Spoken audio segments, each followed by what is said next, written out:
legacy is really about taking the divine potential that is endowed within each and every one of us and trying to do my best to reveal that light inside of me and share that with the world. And all it takes in a dark room is one candle. And it really is what God put us in this world for. It says the world was born in chaos and disorder and darkness. And the very first act that God does in Genesis is he says, let there be light, and there was light. And that's humanity's role, to bring order in places of chaos, hope in places of despair, and light in places of darkness. Welcome to Linda's Corner, where we bring more hope, healing, and happiness to the world. My name is Linda Bjork, and today we're going to be talking about leading a life of legacy. I'm delighted to welcome Rabbi Daniel Cohen. Rabbi Cohen is an author, personal development mentor, motivational speaker, and co-host of the nationally syndicated radio show, The Rabbi and the Reverend. You can reach Rabbi Cohen at his website, rabbidanielcohen.com, and I'll include that link in the show notes. Welcome, Rabbi Cohen. I'm so glad that you could join with me today. Thank you very much for hosting me. I'm looking forward to the conversation with you. I am too. And one of your books, there are several, but one of them is titled, What Will They Say About You When You Are Gone? Creating a Life of Legacy. And I was wondering, what is the legacy that you want to leave? You're diving down deep right away. I like that.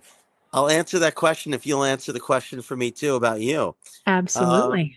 Sounds good. So, I think in many ways, legacy is really about taking the divine potential that is endowed within each and every one of us and trying to do my best to reveal that light inside of me and share that with the world. And the more that I'm intentional about that, grateful for every breath that I take, and then really try to uplift and be God's partner in bringing that light and blessing, that to me is the legacy that I want to lead. And the truth is that it's really about the journey. I don't look at I need to do X, Y, and Z to leave a life of legacy. It's more, what am I doing every day to take the unpolished diamond that God gives every one of us to try to really create a little more light from that, so that I look back on today and realize that I've done things that are worthy of future memory. And I may not change the world, but I can change the world of one person, even in an instant. That's kind of the life that I try to lead and hopefully inspire others to do as well. That is absolutely beautiful. And I love that you put in that visual image of a diamond, that we are unpolished diamonds. And that gives kind of an idea that we are already someone of infinite worth. And we just need to polish it so that that can become visible and help to share that beautiful light. Well, I think you and I have a very similar purpose. There is a poem by Emily Dickinson that I just love. And she said, if I can stop one heart from breaking, I shall not live in vain. If I can ease one life the aching, or cool one pain, or help one fainting robin unto his nest again, I shall not live in vain. And that is really my desire, is I want to live joyfully myself, but I also want to help lift other people. And so that's really why we're here today, is we're just trying to help lift and inspire people to say, hey, let's take a look at things. And I love how you put it with very much the end goal in mind of, okay, you're done. So what did people say about you? What did you do? And sometimes we have to think, because sometimes, we don't think, oh, I'm never going to die. That's not happening. I just will live forever, because we're worried about today, what our problems are today. So I love how you've put that in a big picture. The notion of thinking about how do you want to be remembered, it's not a morbid idea, and it's not an egotistical idea. But, I feel strongly, and I think you would feel as well, that when somebody confronts their mortality, that has a way of clarifying what really matters. And rather than live life from crisis to crisis, how do I live life in calling, where I understand, as God speaks to humanity and says, where are you? That was not a question that God said to Adam and Eve geographically, but like, what are you called to do in your life? And how are you responding to that call every day that is uniquely you? The question of how will I be remembered forces the question when we, thank God, are blessed to have the capacity and health to do something about it every day. That's when we want to work on it, is when we can do something about it. You gave me two different words, two different choices to live my life by. One was crisis to crisis. Another one was by calling. And one sure seems a lot more meaningful than the other and more pleasant to live that way. So tell me more about calling. What does that mean to you, and how do you know what your calling is? Well, I would say that, to lead a life of calling, it says at the very beginning of the scriptures in the book of Leviticus, where it says God called to Moses. And God actually calls to Moses three times. One is at the burning bush, the other is at Sinai, and the other is after the establishment of the tabernacle. And each one represents a different moment in life. The notion of the Sinai is really a peak moment in his life. After the tabernacle is after the sin of the golden calf. It's a valley moment. And the burning bush is a moment of daily rhythm. And, we all confront what I call our burning bush moments. Those are moments when God is saying, just pause, realize that I'm in your life, but actually recognize that I'm calling you to do something that really is so much of why I put you into this world. A great mystic once said, the day you're born is the day when God believes the world needs you.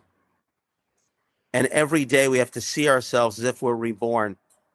So when I wake up in the morning, and all of us, we should be saying, let me take inventory of the spiritual gifts, of the physical gifts that I have, of the people in my orbit whose life I can touch.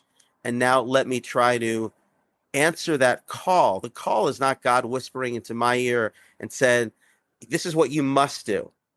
But it's saying, I called you for something higher today. Take inventory of the world that I gave you and the gifts. And how are you going to give that gift back to me through answering that call? Hmm. So we have gifts given, and we have to turn around and use those gifts.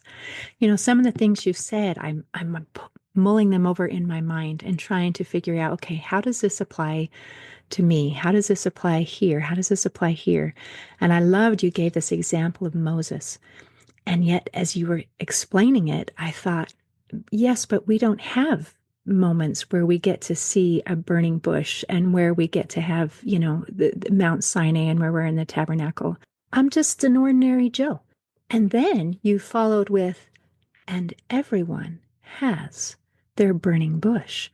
So now I'm thinking, okay, what would an ordinary Joe's burning bush look like and feel like? So, I'll share a story with you. I was in the Philadelphia train station a number of years ago, and somebody said to me, I was waiting for the train, drinking some coffee, and I guess I looked like a generous guy. And he said, would you mind buying me dinner? And I said to him, well, I'll get you dinner at the Dunkin' Donuts. He was probably a man in his mid 70s or something. And then he said to me, I prefer the Cajun food over there. And I said, that's fine, whatever, no problem, no problem. So I got him the Cajun food. And then afterwards, I said to him, I said, what's your name? And he said his name is Sam. And I said, Sam, God bless you. And he looked at me and said, God has already blessed me. He sent me you. And I realized that in that moment, what does it mean to be called by God? Be called by God means that no encounter is random. That's the ordinary Joe moment. When I'm, you know, at the supermarket and I choose to look away from my phone and to look into the eyes of the person who's helping me. And I say to them, how's your day? Or what's going on in your life? Or give them a smile. Or I'm walking in the supermarket and I had someone share with me a story, which I shared recently, where they said to me, Rabbi, I'm 5'2". And I'm telling you that, Rabbi, because nobody ever asked me to get anything high on a shelf because I'm so short.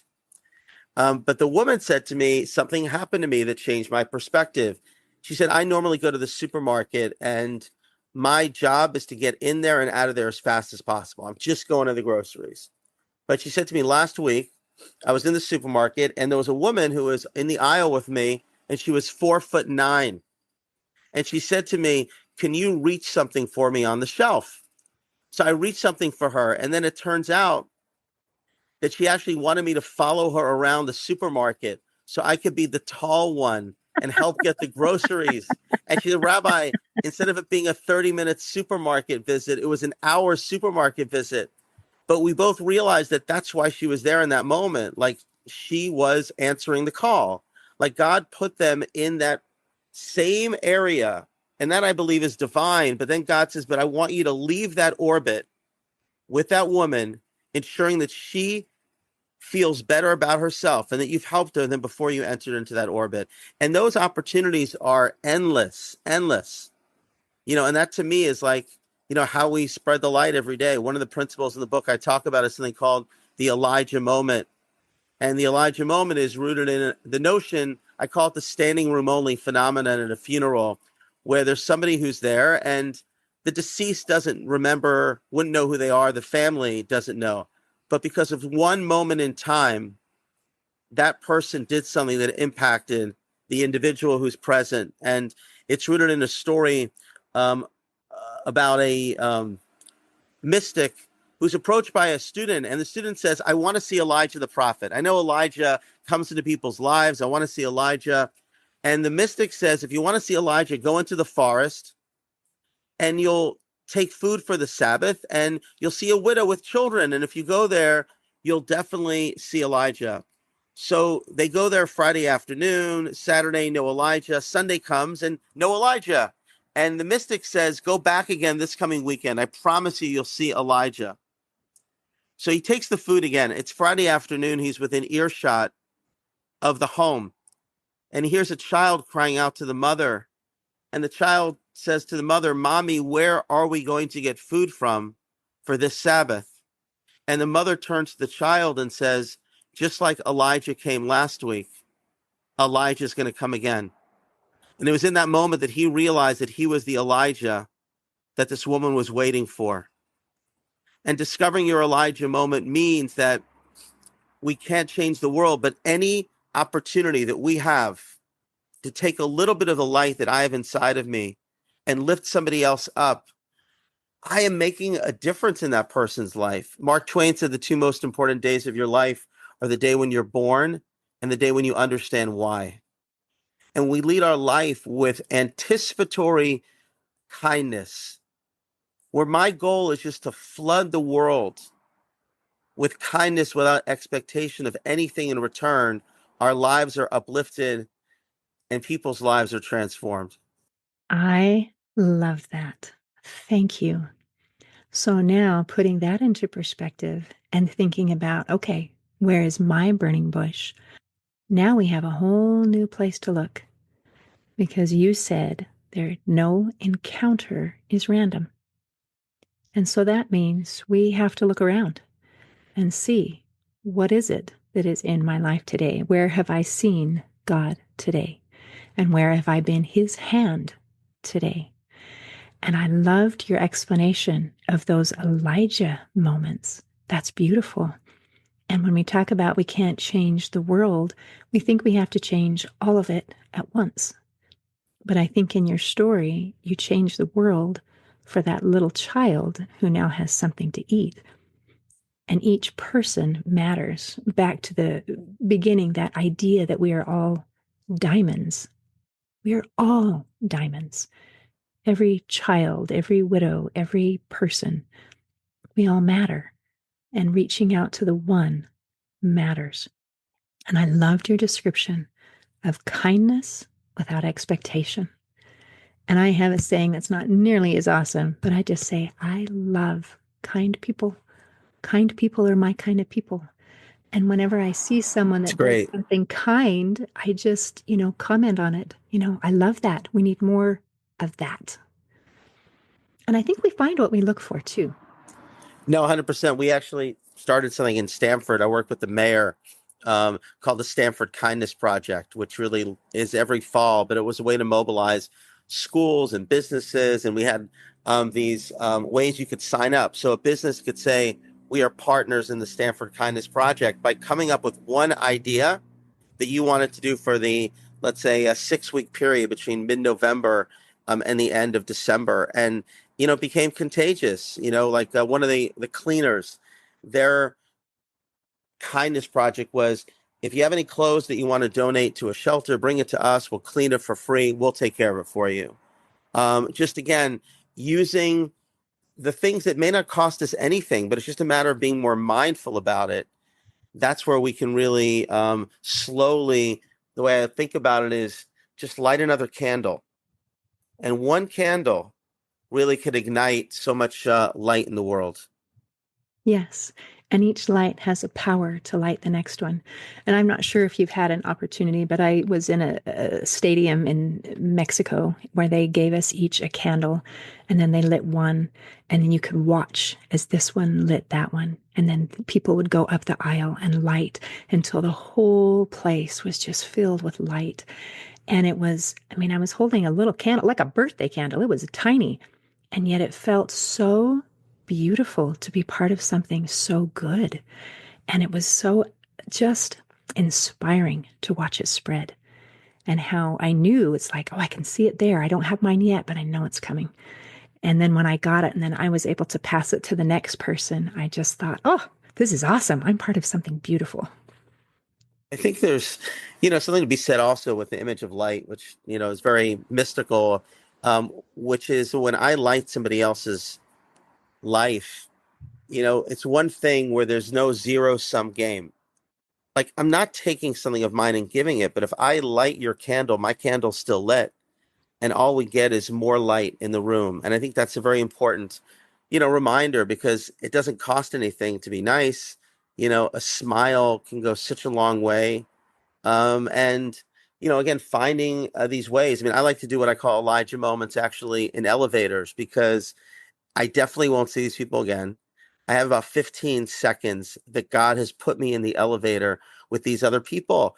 And I do it at hospitals many times. Like I say, good morning, everybody, or I'm a business building. Like, there's no reason why, let's take a moment. Like, I was in DC because I do a lot of lobbying on Capitol Hill. And I don't know what the people are lobbying for, but I did it recently. I was there last week. I said, isn't it great to live in America that we all can lobby together? And like, it just lifts people up. So like they're a little more bounce in their step as they walk out. And, you know, when you think about it, it's actually a little bit haunting and inspiring that we have so many opportunities. But he is asking us, and this is where the burning bush comes in. I want to go back to it for a moment. According to Jewish tradition, the bush was burning and not being consumed for a very long time. And the truth is, if you're passing by a bush that is burning, you actually have to pause to recognize that it's not being consumed. And that was Moses's greatness. Everybody walked by, but he paused. And to me, the more that we pause in life and just think about the moment that we're experiencing at this second, to the exclusion of anything else in the world, I'm only thinking about you. I'm listening to you right now. Then we'll find that our soul will whisper in our ear and said, you can make a difference in this person's life.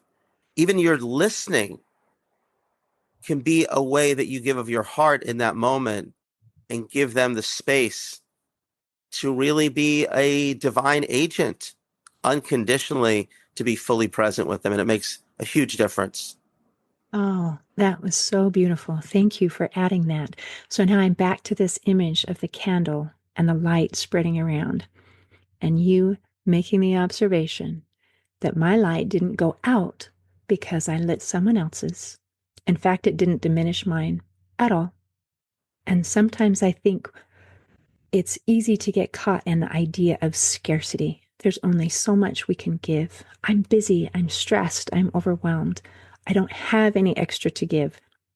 And when we think that my doing something for someone else in some way diminishes or takes from me, then that becomes a burden. But I love some of the examples that you gave about we can just listen, we can pause. I think a basic need that we all have, I want to be seen, I want to be heard, I want to be loved. And those are things that are really not that hard to give. It doesn't take money for any of those. We can give a smile. That's something we can do in an elevator or any place else. That is a simple thing to help lift and add light. We can do this, and it is good. And I want to add also, I think, because this to me, I think about a lot, which is that, we don't know where those acts of kindness are going to go. Like I did something with Reverend that I have the radio show with, which is called the Elijah Moment campaign. And we asked people just to write in examples of their Elijah moments. One person said they always keep a little extra cash in the car. And, there's a person who stands near the exit to one of the highways. And every Sunday, this is the way they make their money. They're selling newspapers. And what they do whenever they pass by is they buy all the person's newspapers so the individual can go home and be with their family. For Oh, that person, maybe it was $20, but now that individual has more time to be with the people that they love. Another woman wrote into us and said, I am a NODA. A NODA is a no one dies alone nurse in Stanford Hospital. And she said that we're with people near the end of their life, just to give them comfort. And she said, recently I felt closer to this stranger than ever before. I was feeding them ice cream and I felt a connection. And it turns out after the person passed away, I was talking to my family about it. And my family said to me, do you know that that person who you were with at the end of their life, that person's father was the doctor who helped give birth to you decades ago. So decades earlier, this man's father helped you come into the world.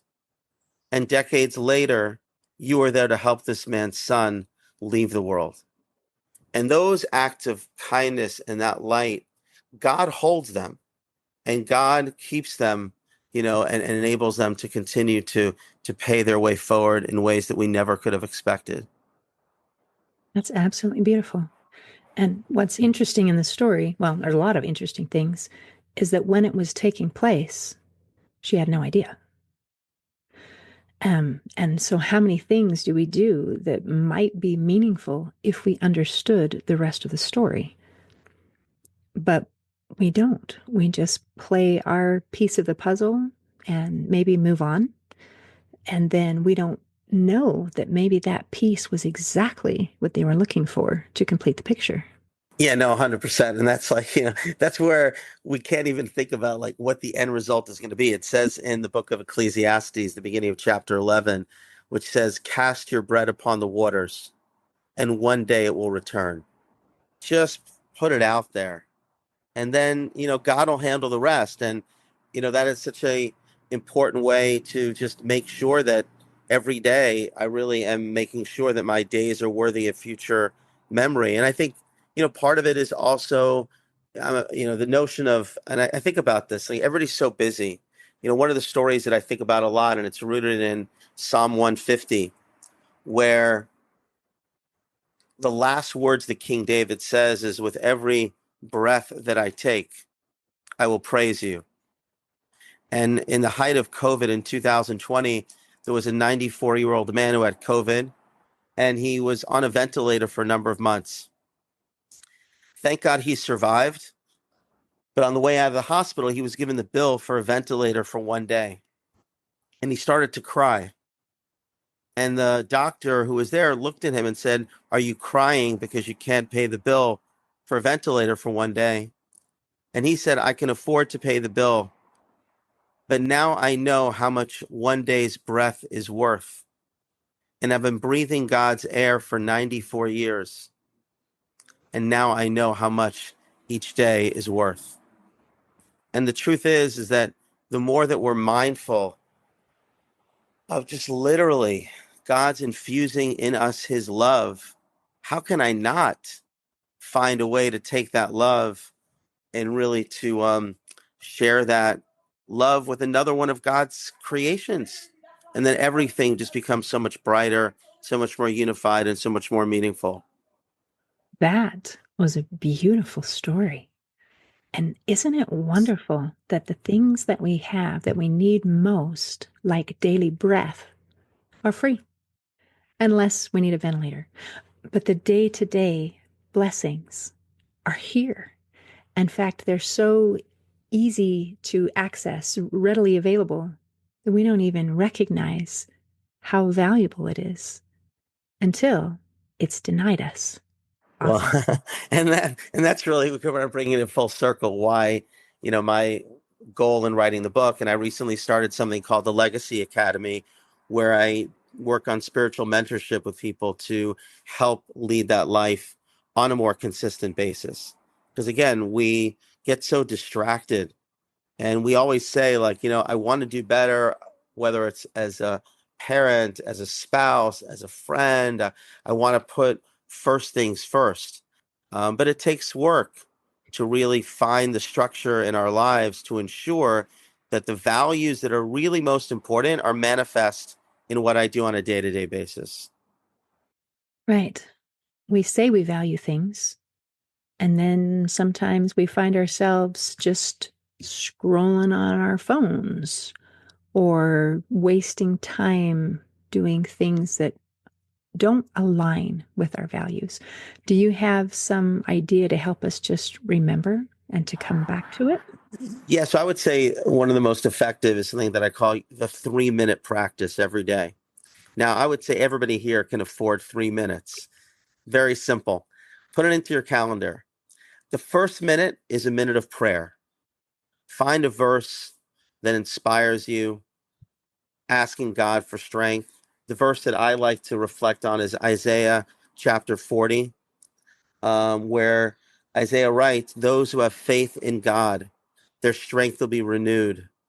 They will grow wings like eagles. They will run and not walk and never grow tired or weary." Because it reminds me that I'm not walking alone. And then when I invite God into my life, I'll find renewable strength in everything that I do. The second minute is a gratitude journal to write down something you're grateful for. But what's important is not to repeat yourself. I learned this from my daughter. She was up to around 800 of them. Now, it's easy to say, thank God I'm alive every day. But if you make sure that you don't repeat yourself, we train ourselves to look for new things to be grateful for. And then she said, every night before I go to sleep, I read 50 of them. How can I not be grateful? So the first minute is a minute of prayer. The second minute is a minute of gratitude. And the third minute is taking a minute to give strength to somebody that needs it. And, one of the things that I recommend is the beginning of the week, make a list of people that need a little bit of a pick me up, somebody who's sick, somebody maybe who did a kindness for you and you never thanked them, a teacher from years ago, a relative. Make that your list. And then every day during that 1 minute, text them, make a phone call to them, send an email to them. That is the way that we make sure that every day I'm changing somebody's life. I'm making a difference in somebody's life. So I find 3 minutes, it's almost like it's a ignition for leading this life because it gives us strength from God. It inspires gratitude. And then we put some light out into the world for somebody else. So that to me is a wonderful strategy that we all can incorporate and get us on the road to leading even more higher frequency of living and lives of legacy. I love that. And isn't it beautiful? So 2 of those minutes, I'm feeding myself, um, building myself up. And then that last minute, I'm paying it forward and doing something. And a cool thing about that last minute, wherever we're helping and lifting someone else, it always helps and lifts us as well. So the last one is like a twofer. We get two for the price of one in that minute. Exactly. I love it. Isn't it beautiful when we start with the idea of a topic of leaving a life of legacy? It sounds big, like I have to do something monumental. I've got to be famous. I need a new face carved in Mount Rushmore. I need something big. And yet, what we're talking about is living a meaningful life. And it's done through small and simple daily action steps, which we can do because we all have 3 minutes. Exactly. Yeah, look, I mean, that's Moses' final message before he died was, see, I place before you every day the choice between life and death, and choose life. why wouldn't somebody choose life? And the answer is it's not always so easy, but you can do it.